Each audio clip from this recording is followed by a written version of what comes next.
பொண்ணு வந்து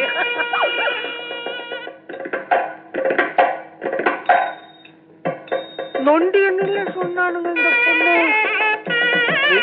சொன்னாரு நடந்து வருது.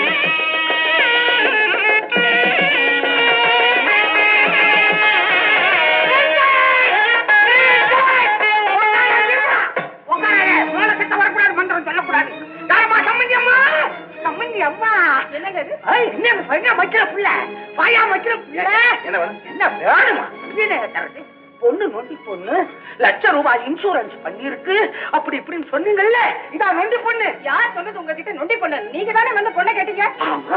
யார் சொன்னா எவன் சொன்னா அங்க சொல்றதுக்கு என்னால முடியாது, எல்லாரும் சேர்ந்து நான் சொன்னீங்க. ஆமா நம்ம இது ஒண்ணும் புரியலையாமா? எனக்கு ஒண்ணுமே புரியலையடா. ஒண்ணுமே புரியாதுமா, உனக்கு ஒண்ணுமே புரியாது, எல்லாம் செஞ்சுட்டு ஒண்ணும் புரியாது. என்ன சித்தி இவ்வளவு தூரம் சொல்லி வச்சிருந்தோம் கோட்டை வட்டிய நீயாவும் நொண்டிக்கிட்டு வரப்படாதா? நீ போய் அப்பாவை சமாளி. நீ வந்து உட்காரு. தாலி எப்படியா மண்டபத்தை சொல்லியா? நீ மேல தட்ட மாட்டியா?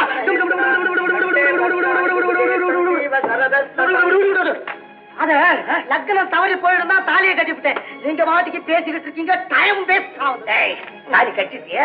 பெரிய வேலை 3 முடிச்சு தானடா போட்டிருக்கேன். உனக்கு முடிச்சு போட தெரியுண்டா, எனக்கு முடிச்சு அவுக்க தெரியுண்டா. இந்த கல்யாணம் நடக்க கூடாது.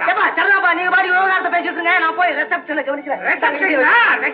ரிசப்ஷன் எவன் திங்கிறான்னு பாக்குறேன்டா, கைய ஒடிக்கிறேன். இங்க பாருங்க, நடந்து போச்சு. வாங்க பொண்ணாக்கிட்டு வீட்டுக்கு போலாமா? நீங்க தானடி ஏமாத்தின என்ன? 1ஆவதா இருந்தா ஒழுங்கா இருக்கும், 3ஆவது இல்ல என்ன முட்டாளாக்குற. வாய விட மாட்டேன். ஐயா ஒரு விஷயம். என்னம்மா நீ பணக்கார பொண்ணு சொல்லி கேக்குறேன். நான் இந்த வீட்டுக்கு வந்த புது மருமக. எல்லாருக்கும் தெரியும். நான் வந்த முகூர்த்தம் அந்த பொண்ணு வாழலைன்னா என்ன ஊரெல்லாம் கேவலமா பேசுவாங்க. உங்ககிட்ட ஒரு நிமிஷம் பேசணும். 10 நிமிஷம் பேச? நீ பேசும்போது நான் பேசக்கூடாதா? எங்க போற நீ? இங்க நில்றே. அம்மா என்னம்மா அது கல்யாணம், என்ன ஏற்பாடு? என்னடா இது நீயே சேர்ந்து பேசுற? அவங்க சொல்றதே எனக்கு புரியலையேடா. நீ சொன்னா சரி, என்ன சொல்றவங்க சொன்னாதான் நம்புவேன். அம்மா மருமவா, மருமவா வா வா வா வா போல வா. அம்மா கிட்ட சொல்லிட்டு வந்து. அம்மா ஆட்டுக்குட்டி அந்த சொந்தம் எல்லாம் இனிமே கூடாது, இனிமே நம்ம வீட்டோட தான். வா வா வா வா வா. சாரி என்னடிமா அப்படி மந்திரம் போட்டு பொறிஞ்சுகிட்டு இருந்த மனுஷன் பொட்டி பாம்பு மாதிரி அடங்கி போயிட்டாரே. என்னமோ சொன்ன, நம்ம அம்மா இனிமே சந்தோஷமா இருப்பா. நீங்க நிம்மதியா இருங்க. சரி சம்பந்தம், ஒரு நல்ல நாள் பார்த்து பிரின்சிபால் சொன்ன மாதிரி சாரதா அப்பாவுக்கு ஒரு கடிதாச்சி எழுதி போடு. ஏய் நீங்க எல்லாம் தொழிலாளிகள் தானா? தொழிலாளிகள் உரிமையை பத்தி நேரம் கத்திக்கிட்டு இருக்கேன், நீ என்னமோ குத்துக்கலாட்ட நிக்கிறிய. ஆமா, நீ ஏன் பேச மாட்ட? இந்த வீட்டுல நீ டிரைவர் வேலையும் பாக்குற, சமையல் வேலையும் பாக்குற, நாங்க 2 பேரும் தோட்ட வேலை மட்டும் தானே பாக்குறோம். எந்த வேலை பார்த்தா என்ன? நீங்க எல்லாம் தொழிலாளிகள் தானே? ஊர்ல இருக்கிற முதலாளிகள்லாம் போனஸ் இன்கிரிமெண்ட் அது இதுன்னு மாசம் 30வது நாள் சம்பளத்தை கொடுத்துறான். இவனுக்கு என்னடா 300 நாள் ஆனாலும் மாசம் பிறக்க மாட்டேனுது. அதனால நீங்க எல்லாம் என் தலை மேல ஒன்னா சேருங்க, அதிக சம்பளத்துக்கும் மற்ற சலுகைகளுக்கும் போராடும். ஆமா ஆடுவான். அந்த மனுஷங்கிட்ட பழைய சோற தவிர படம்னு கேட்டா வெளியே வரட்டி போடுவான். உங்களை விரட்டுவாரு. நம்ம கிட்ட அது நடக்காதுன்னு நான் தொழிலாளர் யூனியன்ல மெம்பரா சேர்ந்துட்டேன். அதனால 1 மாசம் நோட்டீஸ் 3 மாசம் சம்பளம் கொடுக்காம ஐயாவை அசைச்சிக்க முடியாதுன்னு. என்ன நீங்களும் மெம்பரா சேர்ந்துருங்க, நான் இந்த கஞ்ச கபோதி போயில நிக்க வச்சு கஞ்சி காய்ச்சறேன். தொழிலாளிகள் உலகம் அப்பா இது. அப்ப நாம 2 பேரும் சங்கத்துல சேர்ந்துட்டா சேருங்க, புறப்படுங்க, புரட்சி இல்லைங்க. உங்களை எல்லாம் பெரிய கூப்பிடுறாங்க. உங்களேப்பா கூப்பிடாரும்ல, உங்க தலைமையில தானே வர சொன்னீங்க. அப்ப ஏருக்கு உங்களெல்லாம் நம்பி போராட்டத்துல இறங்கின பாரு. பின்னால ஏதோ வந்து சொல்லுங்க. வாங்க வாங்க, புரட்சி மகண்டத்துல ஆரம்பிச்ச போல் இருக்கு. வீர என்ன ஆச்சப்பா? ஸ்டாலின் கேட்கறதுக்கு ஒழுங்கா மரியாதையா மறைக்காம சொல்லிடணும். என் பேர் தெரியுமா? பஞ்சநாதம். 5 சவுண்ட் கொடுத்து அடிப்பேன், ஞாபகம் வச்சுக்கோ. ஒழுங்கா சொல்லிடுங்க, இல்லன்னா போலீஸ்ல சொல்லி உள்ள தள்ளி போடுவேன். இதெல்லாம் எடுத்துக்கிட்டு போய் நாங்க என்னங்க உள்ள போறோம்? ஆமாங்க, நாங்க என்னங்க பண்ண போறோமா சொல்லவா? எடுத்துட்டு போய் அடகு வைக்கலாம், உருக்கி விற்கலாம். வேணும், அடகு வைக்கிறீங்க எங்கிட்டே வைங்க, வட்டி எனக்கு வந்தா போதும். ஆனா இன்னொரு இடத்துல வைக்காதீங்க. இது வேற கேஸ் வேற.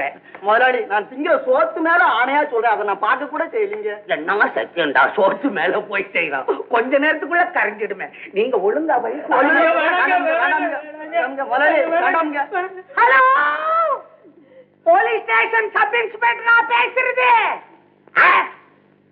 ரயில்வே ஸ்டேஷன் ஸ்டேஷன் மாஸ்டரா? உன்ன கூப்பிடலையா? வேலையை விட்டு நீ நின்னா எனக்கு போன சாமான் வருமா? நீங்க தான் 6 மாசம் சம்பளம் பாக்கி கொடுக்கணுமே, அதுல 3 மாசம் சம்பளத்தை புடிச்சுக்கீங்க. 3 மாசம் அப்புறம் 3 மாசம் நான் கொடுக்கணுமா? போன சொத்து ஆயிரக்கணக்கான சொத்து, 6 மாசம் புடிச்சுக்கிறதா சொல்லு. சரிங்க, எப்படியாவது ஆள விடுங்க. போகட்டும், தொழிலாளிங்க உங்களையும் நான் தொல்லப்படுத்த கூடாது, இது நியாயம். ஸ்டாலின் கையெழுத்த போடு. போதும் போ, திரும்பி பார்க்காம போ. அங்கே இங்க வர சாம்பார்லாம் போட்டு எடுத்து போய் உள்ள வெயி. 3 மாசம் சம்பளத்தை படிச்சுக்கிட்டு உங்களுக்கு என்ன லாபம் வந்துடுச்சு இப்போ?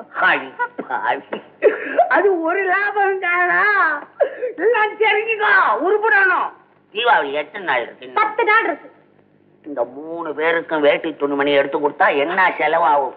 அது லாபம் தானே, அது தெரிஞ்சுக்கிட்டு. ஐயோ, என்ன கஞ்சத்தனம்! நல்ல நாளும் பெரிய நாளுமா அந்த ஏழைகளை வீட்டை விட்டு விரட்டுறீங்களே, நம்ம குடும்பம் உருப்படுமா? ஐயோ, உருப்படிவியா? நீ முதல்ல உருப்படிவியான்னு கேக்குற. என் பாலிசியே கெடுக்க பாக்குறியே.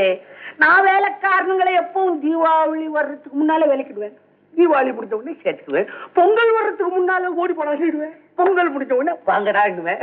அதனாலதான் என் வீட்டுல சொந்தக்கார பையன் ஒரு பையன் காலடி வைக்கிறேன் பாத்தியா? ஒருவேளை சாப்பிட்டா பரவாயில்ல, தொலைஞ்சு போடானோ உட்காந்துக்கிறான், போட்டுக்கிறான், திங்கிறான். அதனாலதான் திருட்டு போட்டம் கட்டுவேன், அவனையும் விரட்டுவேன், அவனும் ஓட்டிடுவான். ஆமா, 3 பேரையும் வேலையை விட்டு போக சொல்லிட்டீங்களே, இனிமே வீட்டு வேலையை யார் செய்யறது? ஏன் உமா என்ன செய்யறா? நீ என்ன செய்யற? செக்கோலக்க மாதிரி இருக்க, நீ செய்யி. சும்மா இருங்க, அவ வாயும் பவருமா இருக்கிறா. எண்ணிக்கைய குறைக்கணும்னு சொல்றாங்க, கேட்க மாட்டானுங்க போல இருக்கு. ஏன் தாத்தாவை பார்த்து சிரிக்க மாட்டேன்ற? தாத்தா தங்க சங்கிலி போடலன்னு பாக்குறியா? கோச்சுக்கிட்டு இருக்கியா? இந்த வருஷம் லாபம் அதிகம் இல்லம்மா, அடுத்த வருஷம் லாபம் நிறைய வரட்டும், ஒரு அரை பவுன்ல அடிச்சு போடுறேன் உனக்கு. என்னடி குழந்தைய பார்த்து ஏங்குற?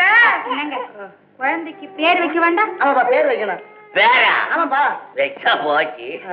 சாயந்திரமா ஒரு 7-8 பேர் எழுதி காமிக்கிறேன், எது நல்லதோ அதை வச்சுக்கிறது. அதல்லப்பா, ஒரு 4-5 பேருக்கு சொல்லி வேடிக்கை வினோதம் எல்லாம் காமிச்சு ஒரு நல்ல விழாவா நடத்த வேண்டாம்? ஏண்டா நீ என்ன ஏதாவது கம்பெனி ஸ்டார்ட் பண்ணலாம்னு என்கிட்ட சொல்றியா? அதான் போங்க, நீங்க ஒரு என்ன கம்பெனி நடத்துறதா இருந்தாதான் 4-5 பேரை கூப்பிட்டு அவங்களுக்கு ஏதாவது திங்கிறதுக்கு கொடுத்து போட்டோ எடுத்து விவகாரம் பண்ணுவாங்க, அது விளம்பரம். நம்ம வீட்டு குழந்தைக்கு பேர் வைக்கிறதுக்கு என்ன விளம்பரம் இருக்குது? அதனால நமக்கு செலவாகுமே, லாபம் ஏதாவது இருக்கா? நஷ்டமாச்சே, அந்த புத்தி இல்லையாடா? நீங்க என்னப்பா? அதல்லப்பா, விழா நடத்துறதுலயும் நல்ல வருமானம் இருக்குல்லப்பா. வருமானமா? ஆமா. சொல்றா சீக்கிரம். அதாவதுப்பா, குழந்தைய பார்க்க வர்றவங்க சும்மா வருவாங்க, ஏதாவது கையில பிரசன்டேஷன் கொண்டு வருவாங்கல்ல. இப்பதான்டா என் மவன் அர்த்தம் வாச்சு அடிச்சு விளாசுடா. என்னங்க, இந்த மாசம் 29ஆம் தேதி நல்லா இருக்குங்க. அடி பாவி, என்ன புத்தி விளக்கு! 29ஆம் தேதி எவன்கிட்ட காசு இருக்கும்? எல்லாம் கியூ சிஸ்டத்துல அடகு வைக்கிற டேட்ட போய் சொல்றாங்க. ஒரு 3ஆம் தேதினா அவன் கிட்ட கொஞ்சம் பசை இருக்கும். ஆமாமா, ஏப்பா ஒரு நல்ல ஞாயிற்றுக்கிழமை பார்த்து வச்சுலாமே. இவன் ஒரு முட்டா பயம். அவன் ஞாயிற்றுக்கிழமை கடை மூடி இருக்கு, சாமான் வாங்க முடியலன்னு கை வீசிட்டு வருவான். ஆமா ஆமா, நல்ல புதன்கிழமையா பார்த்து வச்சுக்கலாம். பொன் கிடைச்சாலும் புதன் கிடைக்காது, அன்னைக்கு வச்சுடும். வச்சலாம். ஏப்பா, இந்த இதுக்கு ஏதாவது டின்னர் ஏற்பாடு பண்ணணுமா? டின்னர்? டீ பார்ட்டியா? Tea party. உடனே ஆளுக்கு ஒரு டீ, அப்படியே கச்சேரி நடைபெறும்னு போடலாம். யார போடுவோம்? சும்மா ராஜரத்னம் உள்ள பாட்டு, சின்னப்பா மிருதங்கம், காளி ரத்னம் கடன்னு போட. ஏன்பா, நாளே குறுக்கத்துல இருக்கு, இதுல போய் அவங்களெல்லாம் போய் பார்க்க முடியுமா? வருவாங்களா? யாரா பாக்குறாங்க, யார் கூப்பிட போறாங்க சொல்லிடுவோம். எதிர்பாராத சந்தர்ப்பங்கள் ஏற்பட்டதுனாலே அவர்கள் வர முடியவில்லை போங்கன்னு சொன்னா போறான். ஏப்பா யாராவது ஒருத்தர் கூட வரலன்னா சும்மா இருப்பாங்களா ஜனங்க? டிக்கெட் போட்டிருக்கோம், கேள்வி காப்பான் இடிச்சணும் மூஞ்சில போடா வெளியேன்னு சொல்லிடுவேன். அந்த பத்திரிக்கையில கீழே என்பின்னு போடு, அதாவது முக்கிய குறிப்புன்னு அர்த்தம். பிறந்திருப்பது பெண் குழந்தைன்னு ஒரு வரி போட்டு. ஏப்பா இதெல்லாம் போடணுமாப்பா? உனக்கு என்னடா தெரியும்? அவன் ஆம்பளை குழந்தைன்னு ஏதாவது மிட்டாயி ஒரு பிஸ்கட்டு இது மாதிரி ஆர்டர் சாமான் 2 கொண்டாந்து கொடுத்துடுவான். பொம்பளை குழந்தைன்னு போட்டா அதுக்கு ஒரு கம்மல், ஒரு தொங்கட்டான், ஒரு மூக்கிட்டி, ஒரு சங்கிலி அப்படி கொண்டாந்து போடுவான். சரிப்பா. நீ சிரிக்கிறியா? சரிப்பா. இந்த விழா யார் செலவு பண்ணி நடத்தணும் தெரியுமா? குழந்தைக்கு தாய் மாமன், உங்க அண்ணன் பரதேசி பயமாவன். குழந்தை பிறந்துச்சு வந்து எட்டி பார்க்கல. இந்த விழாக்கு மட்டும் வந்து அவன் ஏதாவது பிரசன்டேஷன் செய்யாம இருந்தா அவ்வளவுதான், உன்னையும் சேர்த்து துரத்தி போடுவேன்.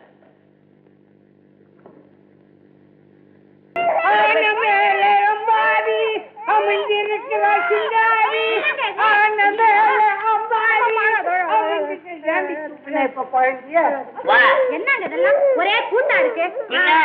நீ குழந்தைக்கு ஆனை வாங்கி கொடு, மோட்டார் கார் வாங்கி கொடு அப்படின்ற எவ்வளவு பணமாகும். அதனாலதான் யானை மாதிரியே குழந்தைய வச்சுக்கிட்டு அப்படி அவங்காத பழையபடி யானைன்னு கேட்கும். நான் எங்க போறது? தூக்காத, நீ குழந்தைய தூக்காத. முதல்ல நீ போற குழந்தைய தூக்குற வேலை நீ வச்சுக்காதீங்க. ஆமா சொல்லி போட்டேன். உங்க அண்ணி இருக்காள ஒருத்தி மகா ஓகேஸ்டி பணக்கார வீட்டு பொண்ணு அப்படிலாம் சொன்னல, பணத்தை மரியாதையா வாங்கிடுவா. இல்லன்னா நீ வரக்கூடாது. போ மரியாதை. லட்சுமி வருது. கொண்டாங்க. அப்பா கையெழுத்து போடுங்க. டிராப்ட் படிக்க தெரியுமா? இத படி. வா வா படி. என் மகள் சாரதா உங்களிடம் கொடுத்த வாக்குறுதிப்படி உமாவுக்கு சீதனமாக ரூபாய் 25,000 அனுப்பி இருக்கு. பொண்ணுன்னா பொண்ணு, அது இல்ல பொண்ணு. பணக்கார வீட்டு பொண்ணு தவறுமா? இப்ப வெளியே போவானா? மாடி மேல போயிரு. போ போ.